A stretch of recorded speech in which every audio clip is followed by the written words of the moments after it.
En ce qui concerne ma pratique quotidienne et le regard que je peux apporter sur celle-ci, je n'ai pas attendu cette évaluation pour me remettre en question très régulièrement dans l'accomplissement quotidien de mes différentes missions et avant tout au travers des échanges que j'ai avec les élèves et leurs familles et avec mes collègues, toutes catégories confondues. À mon avis, la qualité de ces relations est l'indicateur le plus fiable et le plus parlant pour juger, on va dire, de ma pratique quotidienne. Le bilan, finalement, est moins sombre que celui auquel je m'attendais, il faut bien le dire. Voilà, bon, on sait qu'on a des difficultés, on sait qu'il y a, oui, de l'absentéisme, on sait qu'il y a du retard, on sait également que nos résultats des examens sont toujours en dessous des valeurs attendues. Voilà, depuis 20 ans, moi je suis au lycée depuis 1993, et donc depuis toujours les résultats sont inférieurs, voilà, sans que ça change réellement. Dans la pratique quotidienne, ma pratique quotidienne en tout cas, il n'y a pas de changement, il n'y a pas de changement de fond. Par contre, ça m'a donné envie, personnellement, d'aller plus loin, d'en savoir plus et de vérifier certaines choses.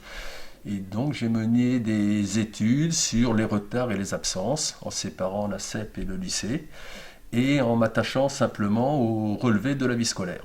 Voilà, et en étudiant les motifs, les heures, les jours, les différentes filières, les différentes classes, etc., pour essayer de voir si on pouvait en conclure quelque chose.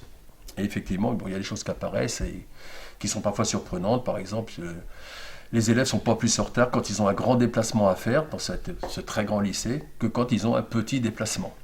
Donc là, on peut en tirer quand même des choses, des conclusions intéressantes sur le retard et pourquoi les retards. Et voilà, donc cette étude a été présentée en conseil pédagogique de la CEP pour la partie CEP. Voilà, ça m'a donné moi envie d'en savoir plus, mais surtout de m'intéresser vraiment à des faits, à des choses très concrètes, pour voir si à partir de là, oui, on pouvait conclure des choses.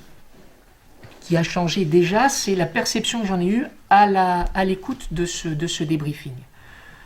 On parlait donc du décrochage silencieux, de la valorisation des élèves, de l'application éclat qui était encore mal maîtrisée, et puis du regard sur l'élève où il semblait que finalement le développement de l'autonomie de l'élève n'était pas ce qui était recherché principalement.